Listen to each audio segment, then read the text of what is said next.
As we speak, Prime Minister being greeted by U.S. congressmen.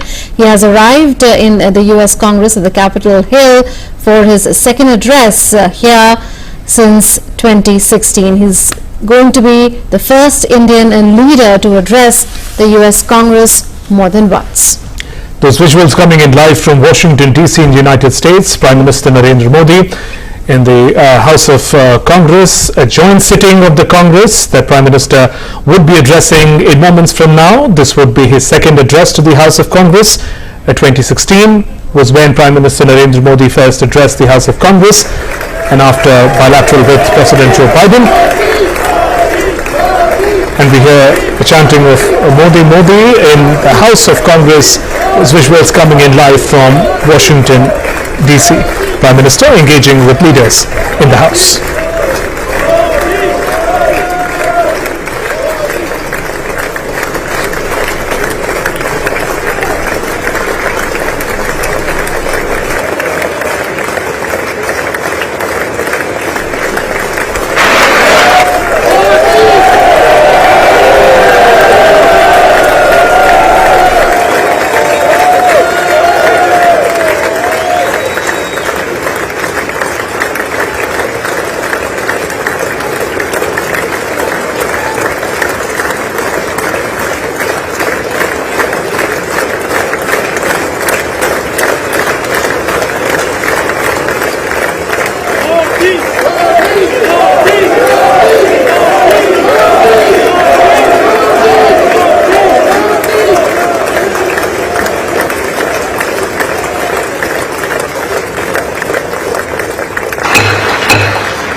Members of Congress, I have the high privilege and distinct honor of presenting to you His Excellency Narendra Modi, the Prime Minister of the Republic of India.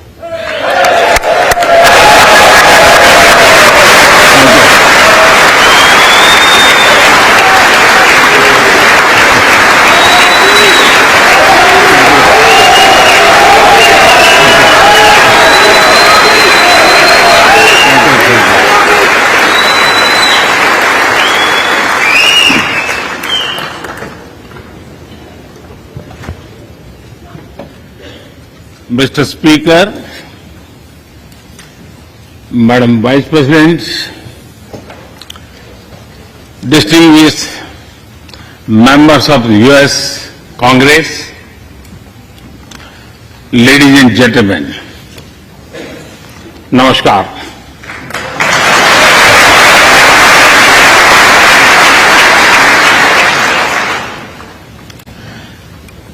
It is always a great honor to address the United States Congress.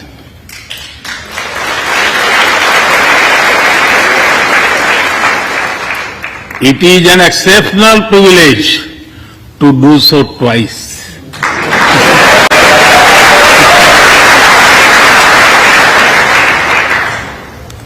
For this honor, I extend my deepest gratitude on behalf of the 1.4 billion people of India.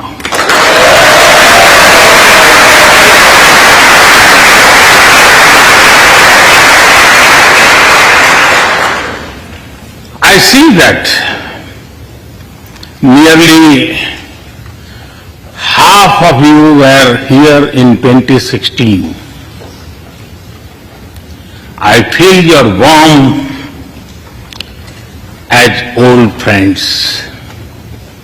I can also see the enthusiasm of your new friends in the other half.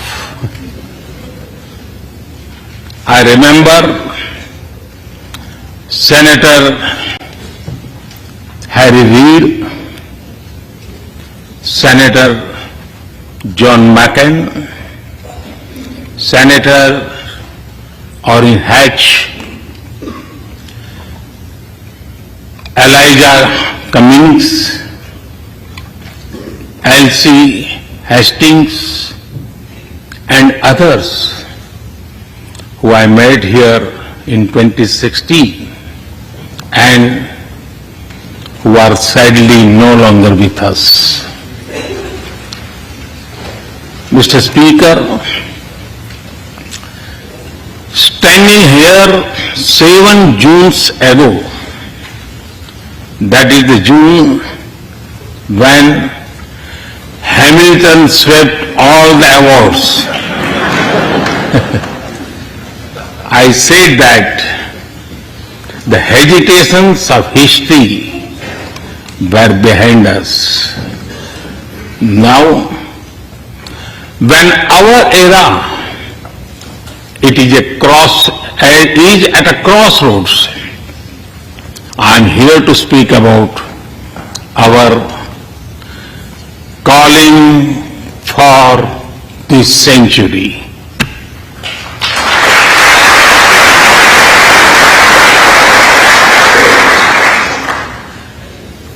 Through the long and widening road that we have traveled, we have met the test of friendship.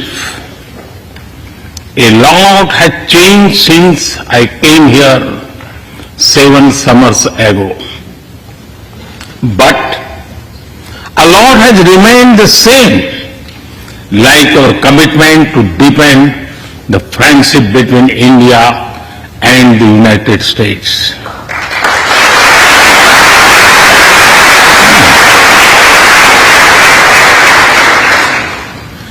In the past few years, there have been many advances in AI, artificial intelligence. At the same time, there have been even more momentous development in another AI, America and India.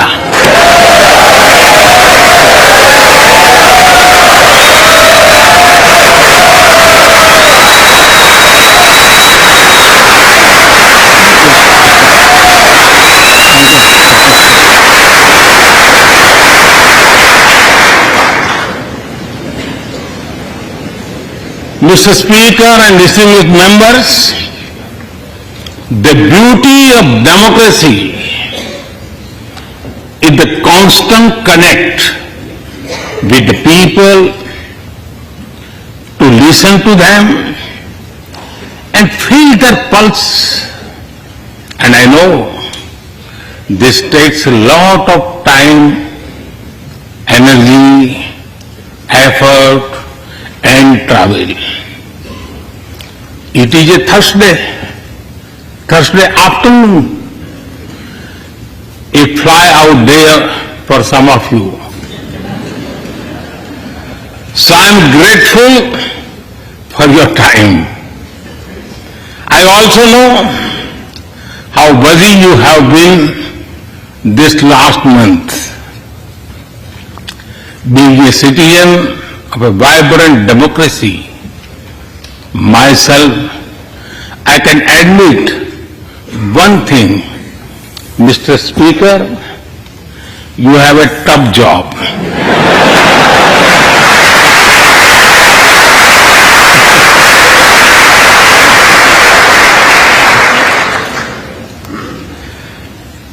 I can relate to the battles of patience, persuasion, and policy. I can understand the debate of ideas and ideology. But I am delighted to see you come together today to celebrate the bond between world's two great democracies, India and the United States.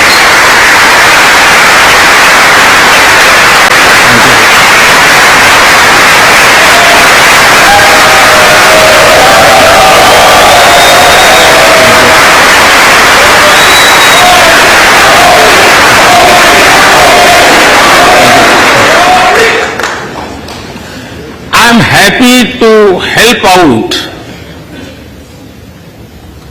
I'm happy to help out whenever you need. a strong bipartisan consensus.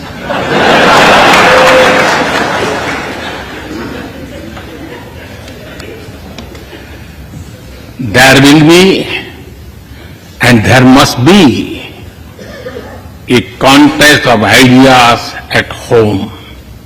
But we must also come together as one when we speak for our nation.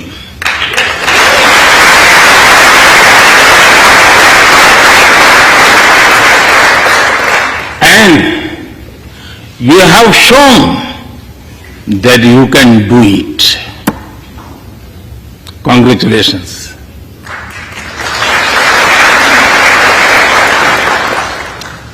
Mr. Speaker,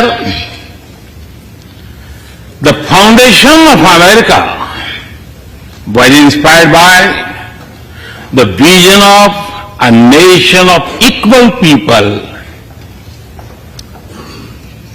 Throughout your history, you embrace people from around the world and you have made them equal partners in the American dream.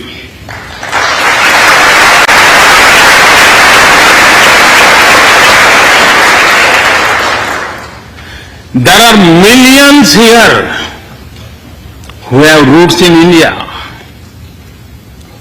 Some of them sit proudly in this chamber.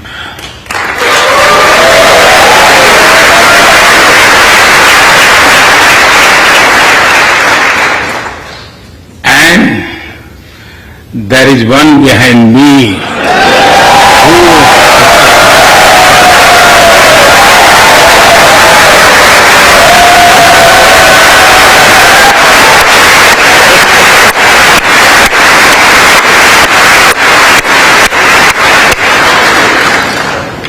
who had made history. I'm told that the Samosa caucus is now the flavor of the house. I hope it grows and brings the full diversity of Indian cuisine here.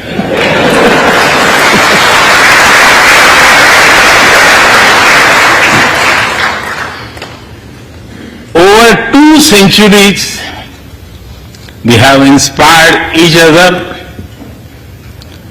through the lives of great Americans and Indians. We pay tribute to Mahatma Gandhi and Martin Luther King Jr.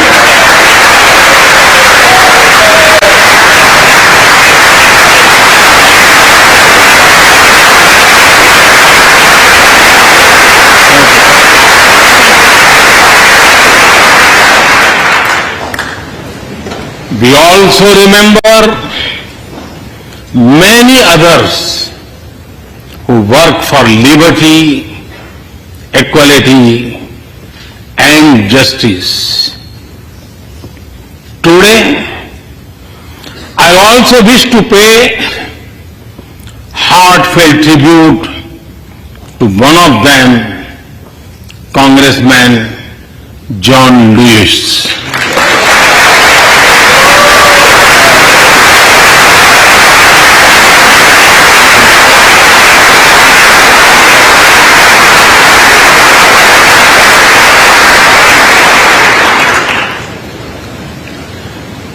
Mr. Speaker,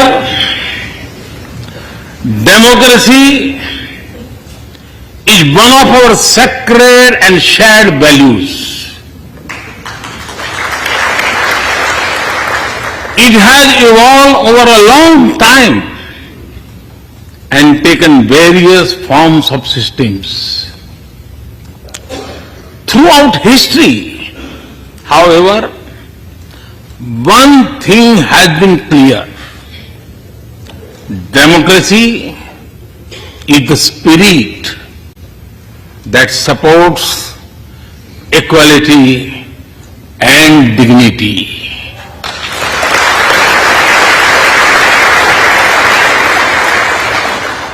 Democracy is the idea that welcomes debate and discourse.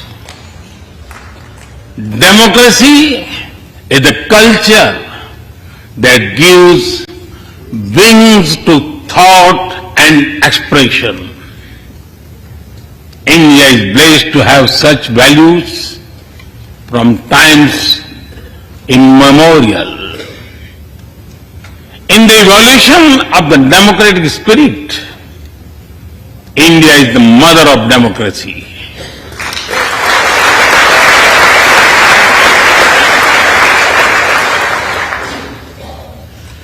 Millennia ago, our oldest scripture said, Ekam Sat Vipra Bahudha Vadanti.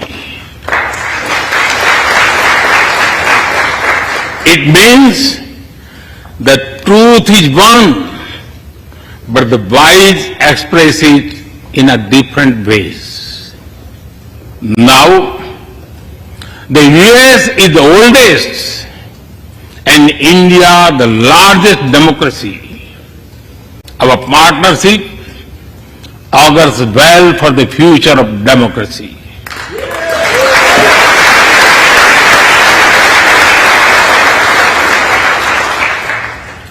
Together, we shall give a better future to the world and a better world to the future.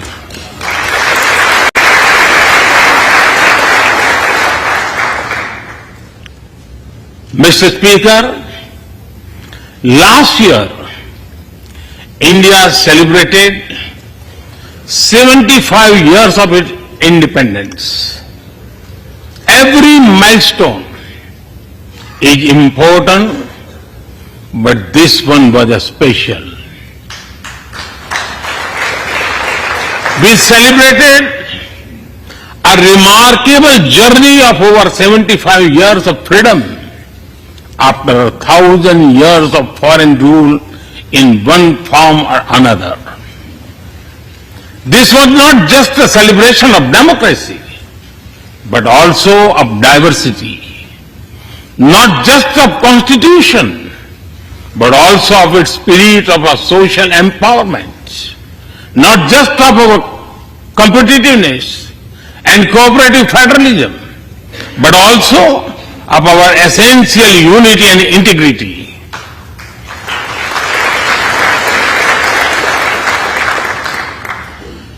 We have over 2,500 political parties.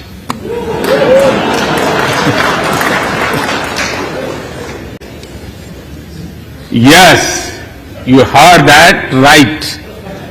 2,500. About 20 different parties govern various states of India.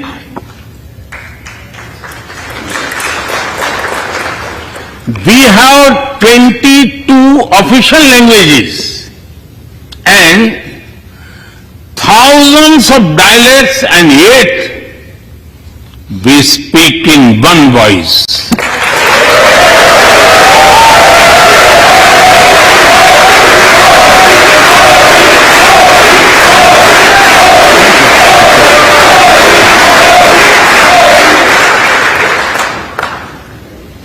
Every 100 miles, our cuisine changes. From dosa to aloo paratha, and from Srikhand to Sandesh.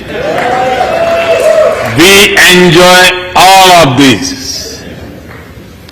We are home to all faiths in the world, and we celebrate all of them.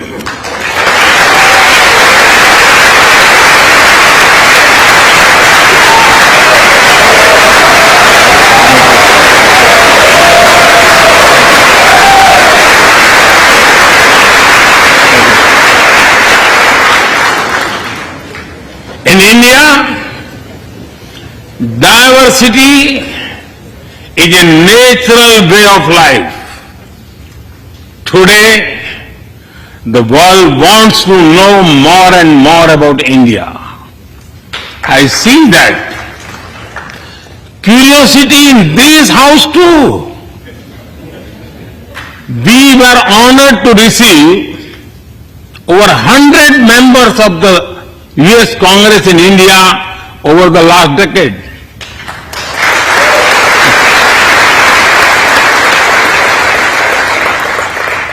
Everyone wants to understand India's development, democracy and diversity. Everyone wants to know what India is doing right and how. Among close friends, I am happy to share the same. Mr. Speaker, when I first visited the US as a Prime Minister, India was the 10th largest economy in the world. 10th. Today, India is the 5th largest economy.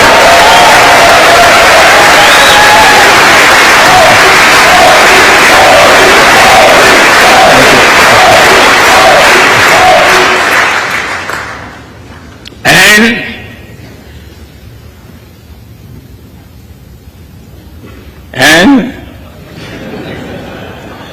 India will be the 3rd largest economy soon.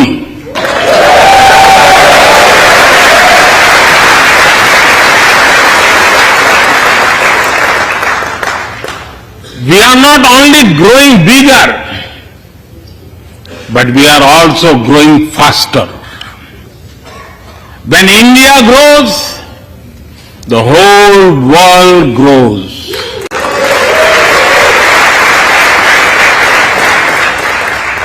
After all, we are 1/6 of the world's population. In the last century, when India won its freedom, it inspired many other countries to free themselves from colonial rule.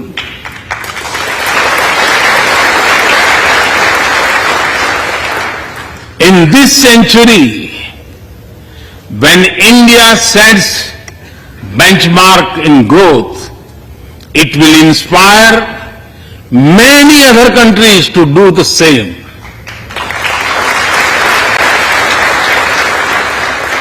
Our vision is सबका साथ, सबका विकास, सबका विश्वास, सबका प्रयास. It means together for everyone's growth, with everyone's trust and everyone's efforts. Let me share with you how this vision is translating into action with speed and scale. We are focusing on infrastructure development. We have given nearly 40 million homes to provide shelter to over 150 million people.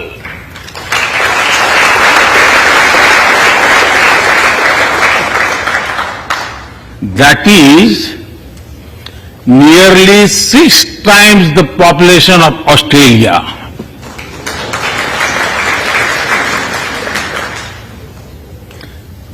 We run a national health insurance program that ensures free medical treatment for about 500 million people.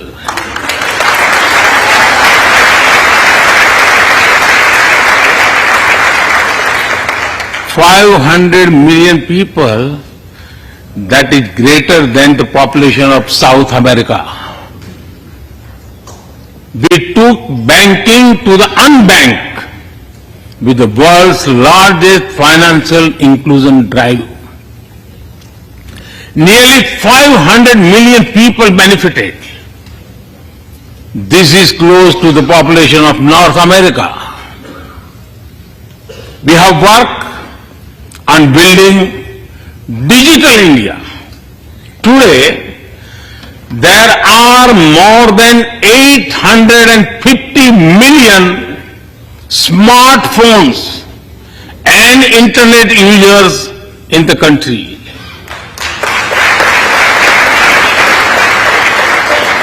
This is more than the population of Europe. We protected our people with 2.2 billion doses of made in India COVID vaccines.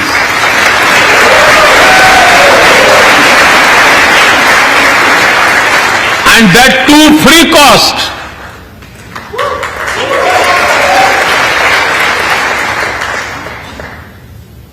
I may be running out of continent soon, so I will stop here.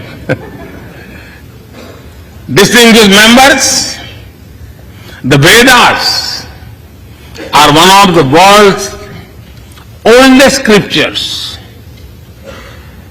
They are a great treasure of humanity composed thousands of years ago. Back then, women sages composed many verses in these Vedas. And today, in modern India, women are leading us to a better future.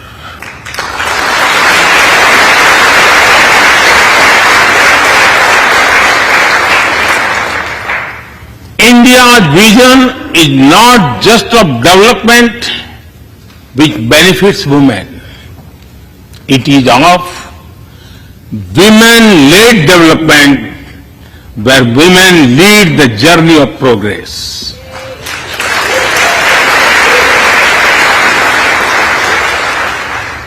A woman has risen from a humble tribal background to be our head of states.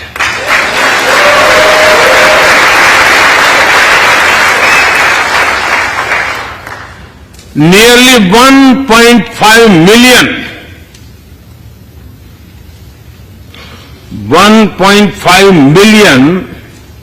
elected women lead us at various levels. And that is of local governments.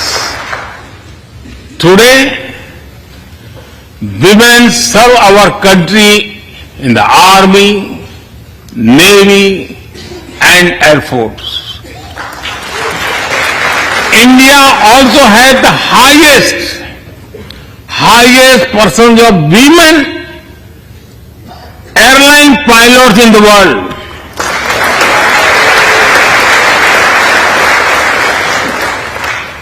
And they have also put us on Mars by leading our Mars mission. I believe that investigating in a girl child lifts up the entire family. Empowering women transforms the nation.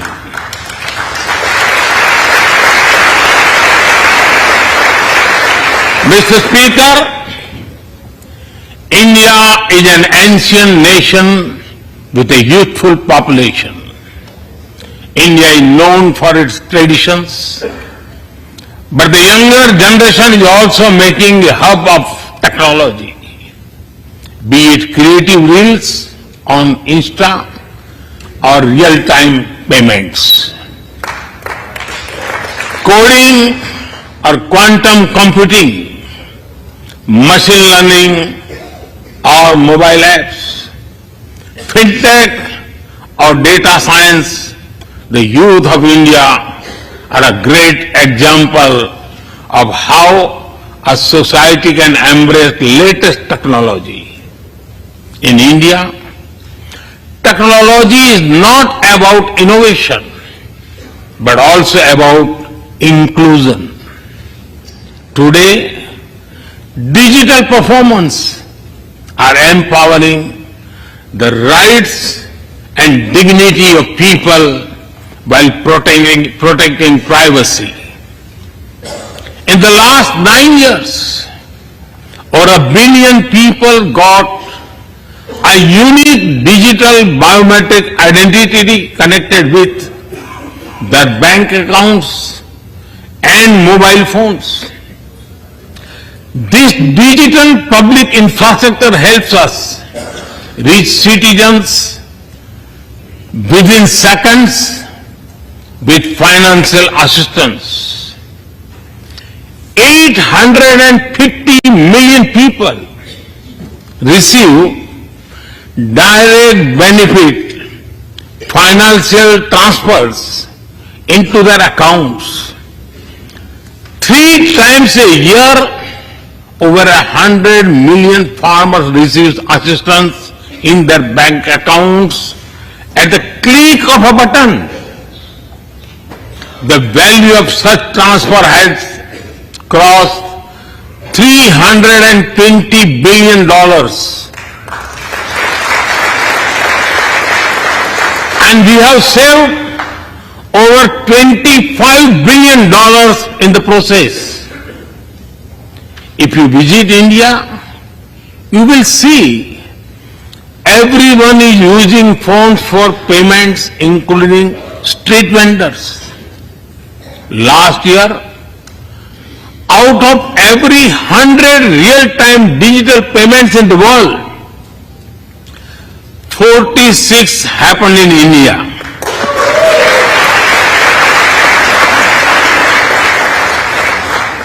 Nearly 400,000 miles of optical fiber cables and cheap data have ushered in a revolution of opportunities.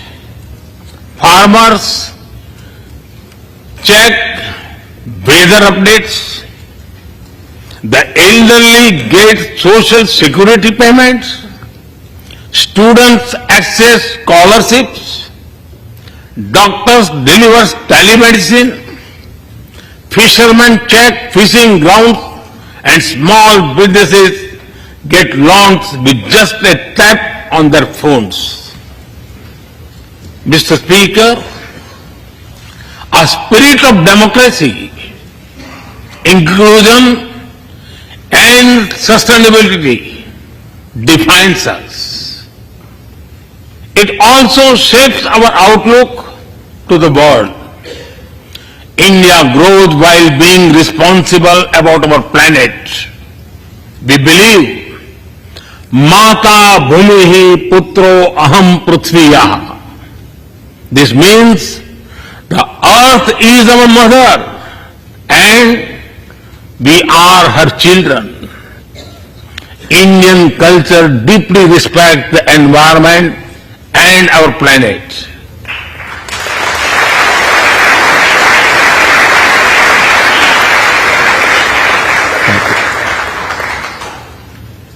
While becoming the fastest growing economy, we grew our solar capacity by 2,300%. Yes, you have heard right. 2,300%.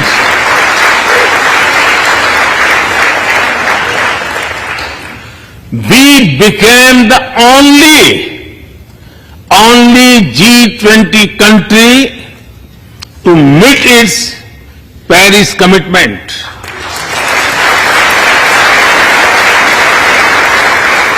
We made renewables account for over 40% of our energy sources 9 years ahead of the target of 2030.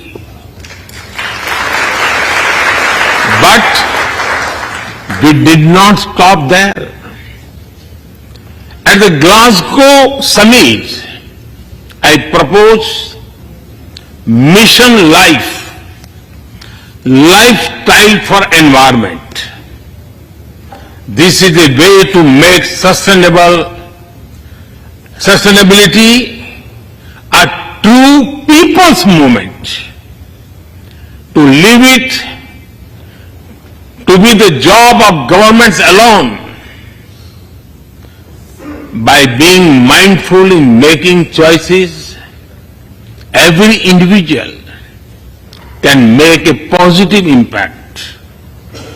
Making sustainability a mass movement, we help the world reach the net zero target faster.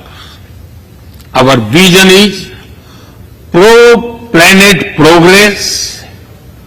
Our vision is pro-planet prosperity. Our vision is pro-planet people.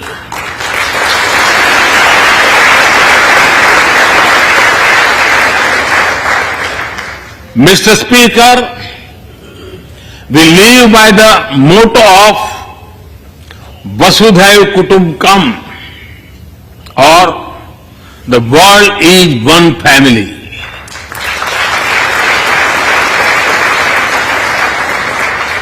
Our engagement with the world is for everyone's benefit. The one sun, one world, one grid seek to join us. All is connecting the world with clean energy.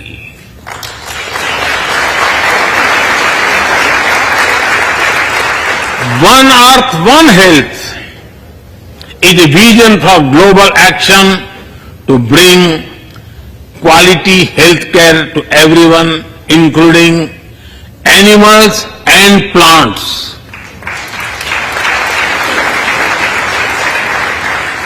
The same spirit is also seen in the theme when we chair the G20, One Earth, One Family, One Future. We advance the spirit of unity through yoga as well. Just yesterday, the whole world came together to celebrate the International Day of Yoga.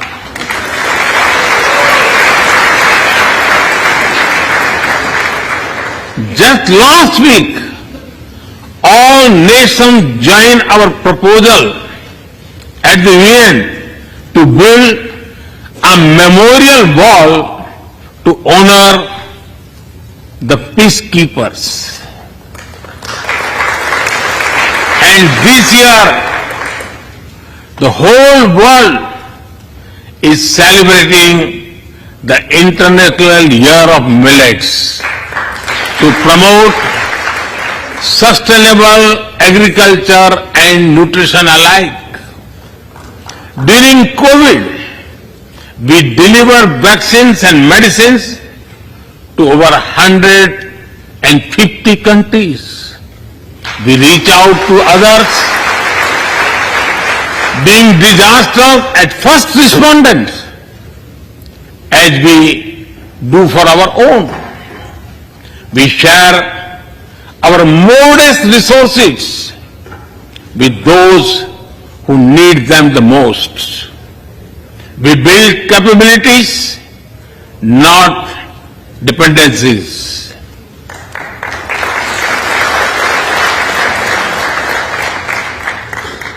Mr. Speaker, when I speak about India's approach to the world, the United States occupy a special place.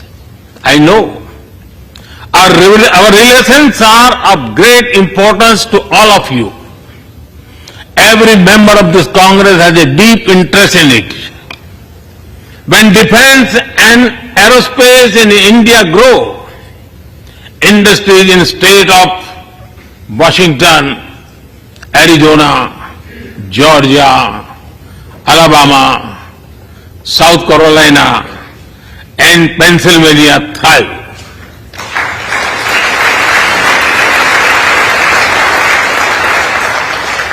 when American companies grow their research and development centers in India thrive. When Indians fly more, a single order for aircrafts creates more than 1 million jobs in 44 states in America.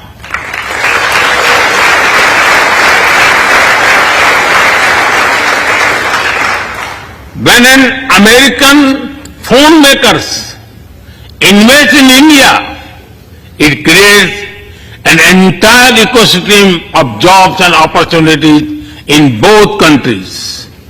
When India and US work together on semiconductors and critical minerals, it helps the world in making supply chains more diverse, resilient and reliable.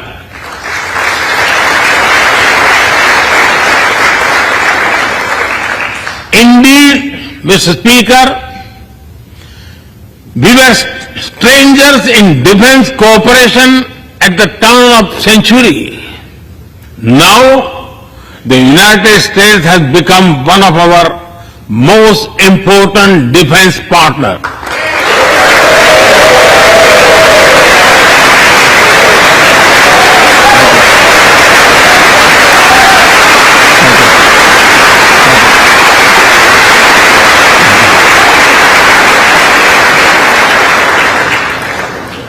Today, India and the US are working together in space and in the seas, in science and in semiconductors, in startups and sustainability, in tech and in trade, in farming and in finance, in art and artificial intelligence, in energy and education, in healthcare and humanitarian efforts. I can go on and go on, but to sum up it, I would say the scope of our cooperation is endless.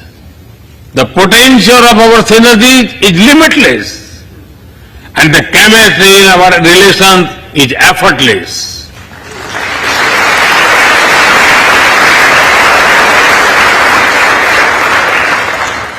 In all this, Indian Americans have played a big role.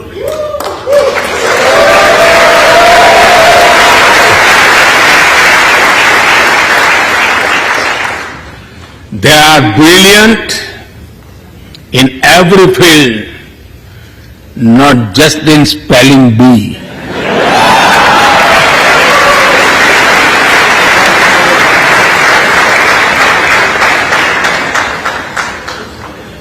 With their hearts and minds, talent and skills, and the love for America and India, they have connected us.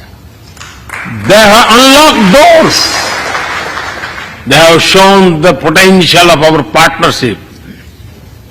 Mr. Speaker, distinguished members, every Indian Prime Minister and American President of the past has taken our relationship further. But our generation has to honor of taking it a greater heights.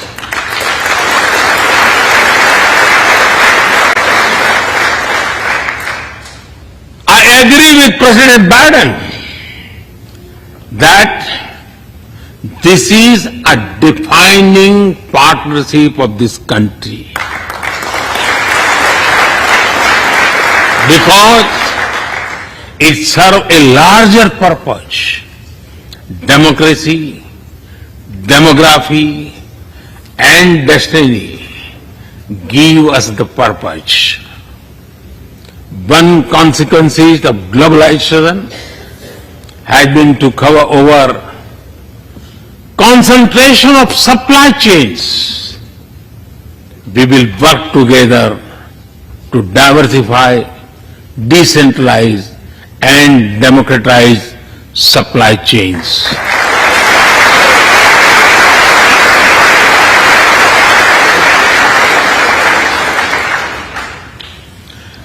Technology will determine the security, prosperity, and leadership in the 21st century. That is why our two countries established a new initiative for critical and emerging technologies. Our knowledge partnership will serve humanity and seek solutions to the global challenges of climate change, hunger, and health. Mr. Speaker and distinguished members, the last few years have seen deeply disruptive developments. With the Ukraine conflict, war has returned to Europe. It is causing great pain in the region. Since it involves major powers, the outcomes are severe. Countries of the global south have been particularly affected. The global order is based on the respect for the principle of the UN Charter, peaceful resolution of disputes, and respect for sovereignty and territorial integrity.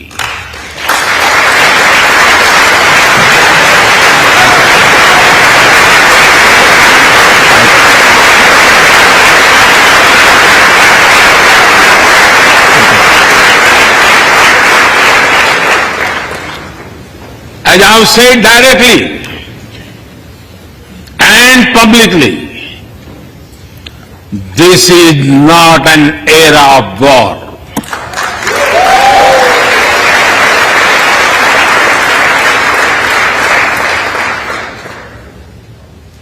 But it is one of dialogue and diplomacy. And we all must do what we can to stop the bloodshed and human suffering.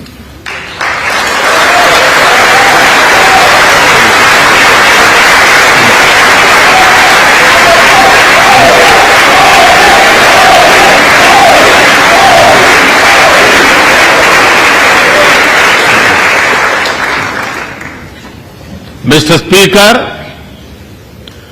the dark clouds of coercion and confrontation are casting their shadow in the Indo-Pacific. The stability of the region has become one of the central concerns of our partnership. We share a vision of a free, open, and inclusive Indo-Pacific.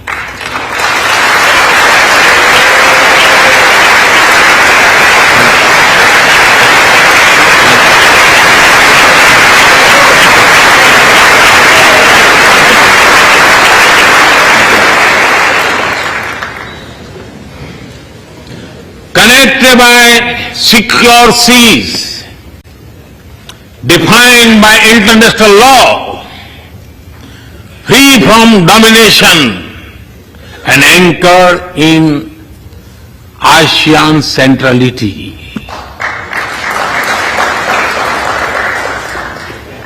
A region where all nations, small and large, are free and fearless in their choices, where progress is not suffocated by an impossible burdens of debt.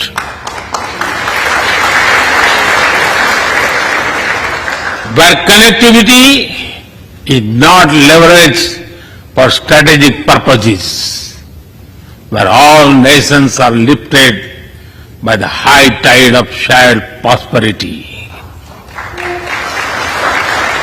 Our vision does not seek to content or exclude, but to build a cooperative region of peace and prosperity.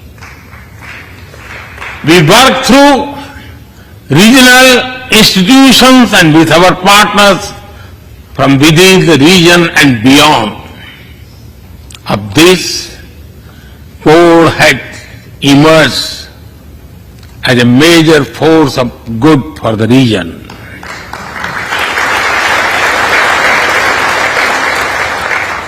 Mr. Speaker, more than 2 decades after 9/11 and more than a decade after 26/11 in Mumbai, radicalism and terrorism still remain a pressing danger for the whole world. These ideologies keep taking new identity and forms, but their intentions are the same. Terrorism is an enemy of humanity, and there can be no ifs and buts in dealing with it.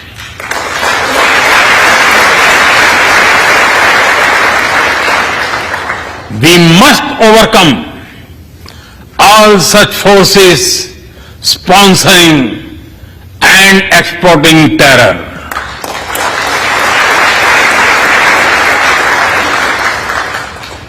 Mr. Speaker, COVID-19's biggest impact was the human loss and suffering it caused. I wish to remember Congressman Ron Wright and the staff members who lost their lives to COVID. As we emerge out of the pandemic, we must give shape to a new world order. Consideration, care, and concern are the need of the hour. Giving a voice to the global south is the way forward. That is why I firmly believe that the African Union be given full membership of G20.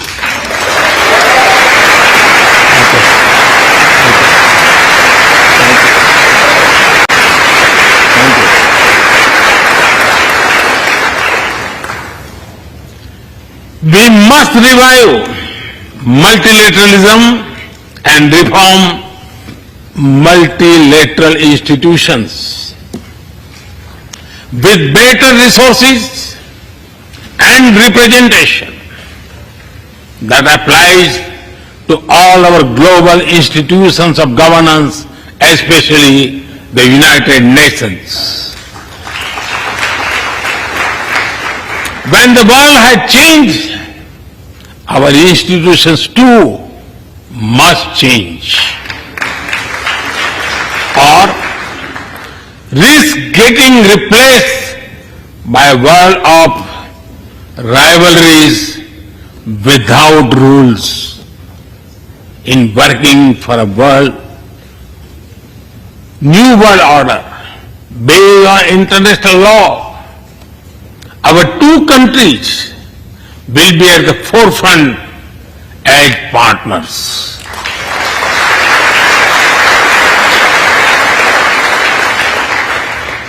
Mr. Speaker and distinguished members, today we stand at a new dawn in our relationship that will not only shape the destiny of our two nations, but also that of the world. As the young American poet Amanda Gorman has expressed, when day comes, we step out of the shade.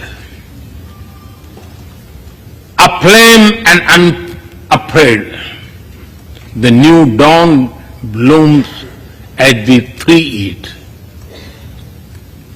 For there is always light if only we are brave enough to see it.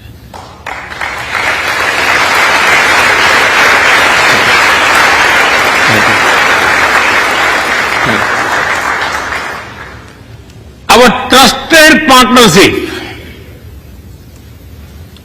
trusted partnership is like the sun in this new dawn that will spread light all around.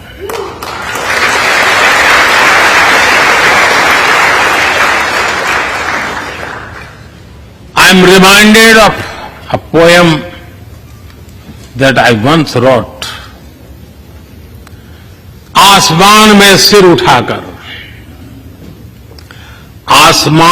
सिर उठाकर घने बादलों को चीरकर रोशनी का संकल्प ले, अभी तो सूरज उगा है।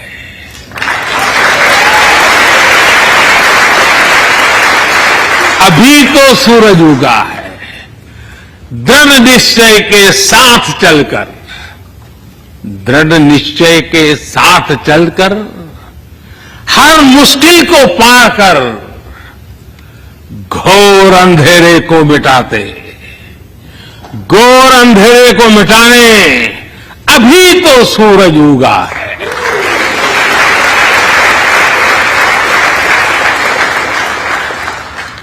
If I were to say it in English, it would be rising its head in the skies, piercing through the dense clouds with the promise of light. The sun has just risen, armed with a deep resolve, overcoming all the odds to dispel the forces of darkness. The sun had just risen.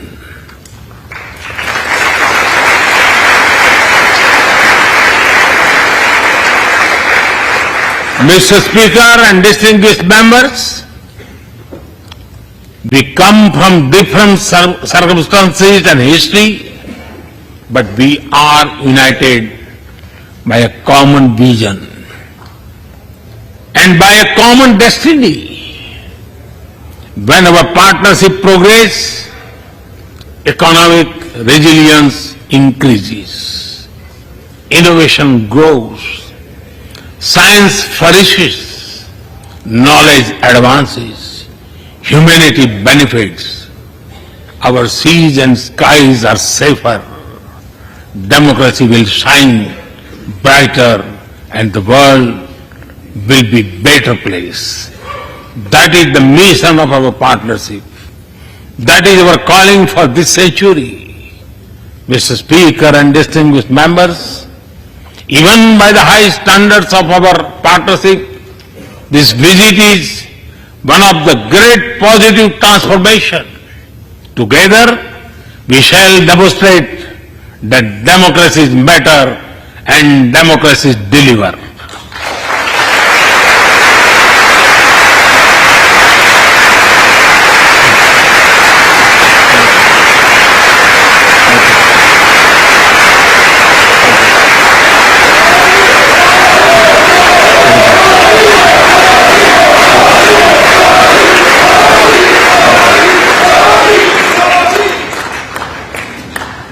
I count on your continued support to the India-US partnership. When I was here in 2016, I said that our relationship is primed for a momentous future. That future is today.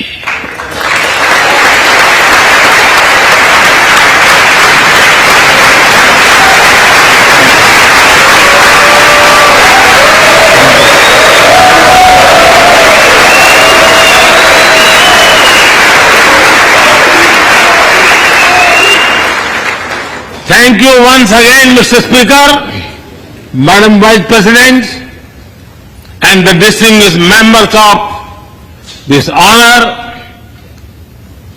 God bless America. Jai Hind.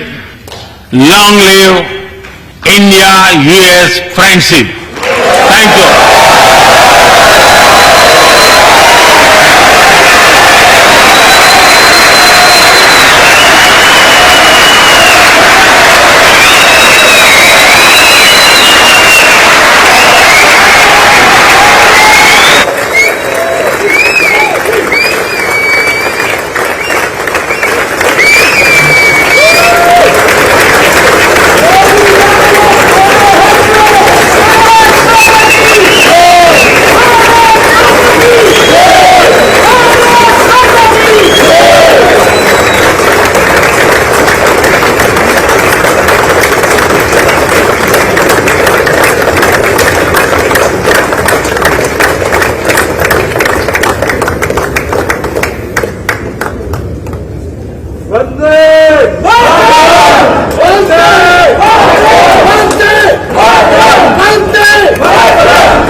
बेहद शानदार